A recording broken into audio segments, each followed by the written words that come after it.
ഇന്ന് തന്നെ ഡൗൺലോഡ് ചെയ്യൂ. കാണൂ നിങ്ങളുടെ ഫേവറേറ്റ് ഷോസ്. സത്യം പറ, നിന്റെ തലയ്ക്ക് ശരിക്കും അസുഖം എന്തെങ്കിലും ഉണ്ടോ? അതോ പണം പിരിക്കാൻ നിങ്ങൾ എല്ലാരും ചേർന്ന് നടത്തിയ നാടകമാണോ ഇത്? എപ്പ നോക്കിയാലും പൈസ പൈസ പൈസ. കഷ്ടം.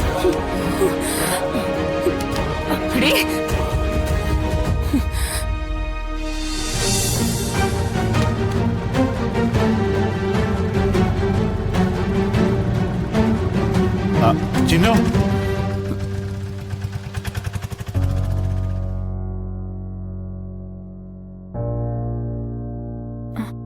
സീതയ്ക്ക് ഇപ്പൊ എങ്ങനുണ്ട്? ഭേദമുണ്ടോ? ഭേദമൊന്നും പറയാനൊന്നും ആവില്ല. സർജറി കഴിഞ്ഞാലേ എന്തെങ്കിലും പറയാൻ പറ്റൂ. എങ്കിൽ പിന്നെ സർജറി എത്രയും പെട്ടെന്ന് ചെയ്യണം. അതെന്തിനാ ഇത്രയും ലേറ്റ് ആക്കുന്നേ? എന്താ കാശിന് വല്ല കുറവുണ്ടോ? അങ്ങനെ വാശി കാണിക്കാനുള്ള സമയമല്ലേത്. താൻ ചെന്ന് ചോദിച്ചാ രമാമ പൈസ തരൂ. അതെന്നോട് പറഞ്ഞതാ. നമ്മുടെ എന്തോ ഭാഗ്യം കൊണ്ടാ താൻ നേരിട്ട് വെച്ച് തരാമെന്ന് പറഞ്ഞത്. എന്താ മോളെ, കാശിന് അത്യാവശ്യം വല്ലതും ഉണ്ടെങ്കിൽ പറഞ്ഞോ, ഞാൻ തരാം. കാശിന്റെ കാര്യമല്ല സർ, ഇത് വേറെന്തൊക്കെയോ. വേറെന്താ?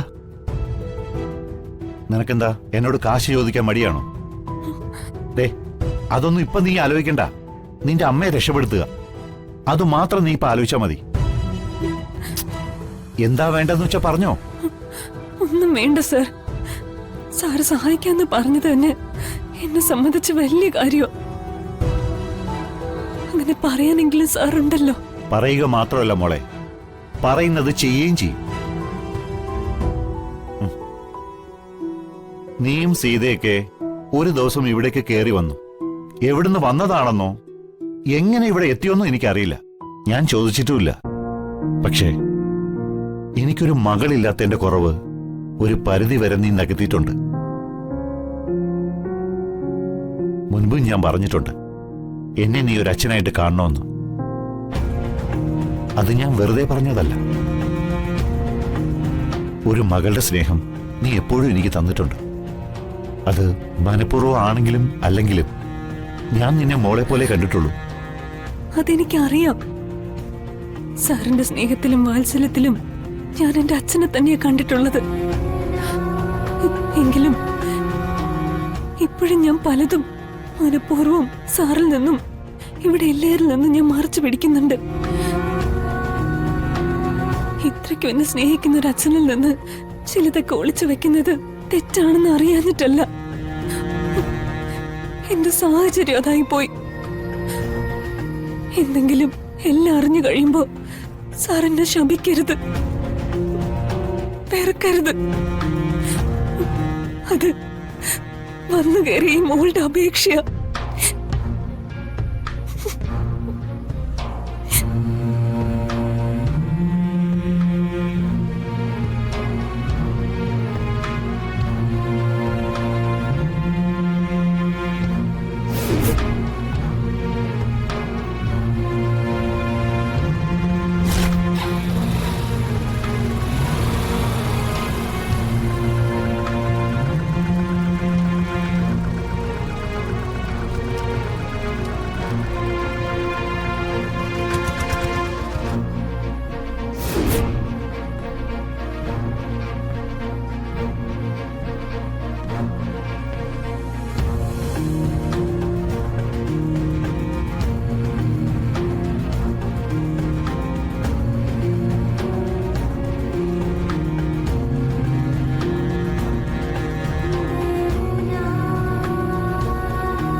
എന്റെ അമ്മയുടെ ഹെൽത്ത് ഇൻഷുറൻസ് കാർഡ് മാഡത്തിന്റെ കയ്യിലാ. എനിക്കതൊന്ന് വേണമായിരുന്നു. ഏതമ്മയുടെ ഏത് കാർഡ്? എന്റെ കയ്യിലൊന്നുമില്ല. അപ്പോ എല്ലാ മാസവും പൈസ അടച്ചോണ്ടിരുന്നതോ? ആ പേരും പറഞ്ഞ് എല്ലാ മാസവും പൈസ ഇട്ട് തരാറുണ്ടായിരുന്നല്ലോ ഞാൻ അതൊക്കെ കൃത്യമായിട്ട് അടച്ചോണ്ടിരുന്നതാ. അവസാനം ആ ഇൻഷുറൻസ് ഏജന്റ് എന്നെ പറ്റിച്ചു. ഇപ്പൊ അയാളുടെ ഒരു വിവരമില്ല. അയാളുടെ വിവരമല്ലേ ഇല്ലാത്തത്? ഇൻഷുറൻസ് കമ്പനി ഇപ്പോഴും കാണുമല്ലോ. എന്താ കമ്പനിയുടെ പേര്? ഞാൻ പോയി തിരക്കാം അവിടെ. അത് കമ്പനിയുടെ പേരൊന്നും എനിക്ക് ഓർമ്മയില്ല. അപ്പോ അടച്ചിട്ടില്ലെന്ന് പറയേ. 4 പേർക്കും കൂടി ഇൻഷുറൻസ് അടയ്ക്കണമെന്നും പറഞ്ഞ് എത്ര രൂപയാ വാങ്ങിയത്?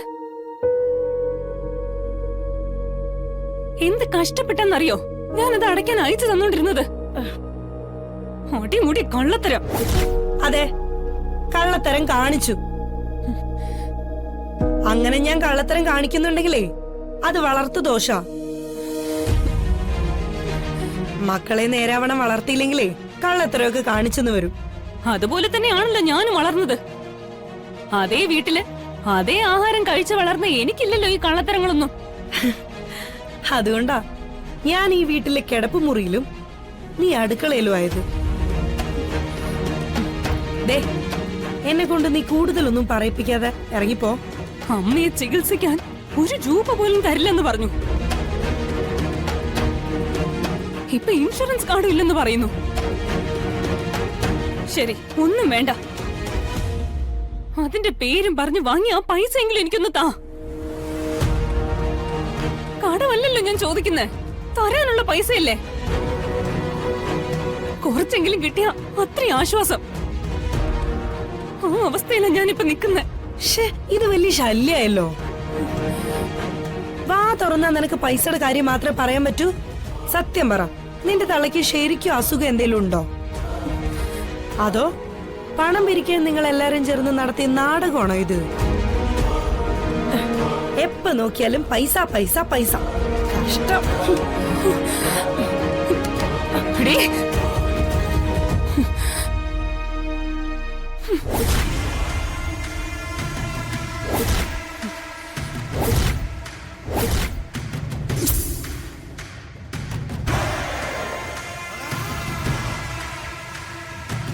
നീ ഒന്നും തന്നില്ലെങ്കിൽ പോലും വേണ്ടില്ല. പക്ഷെ എന്റെ അമ്മയെ പറഞ്ഞാലുണ്ടല്ലോ,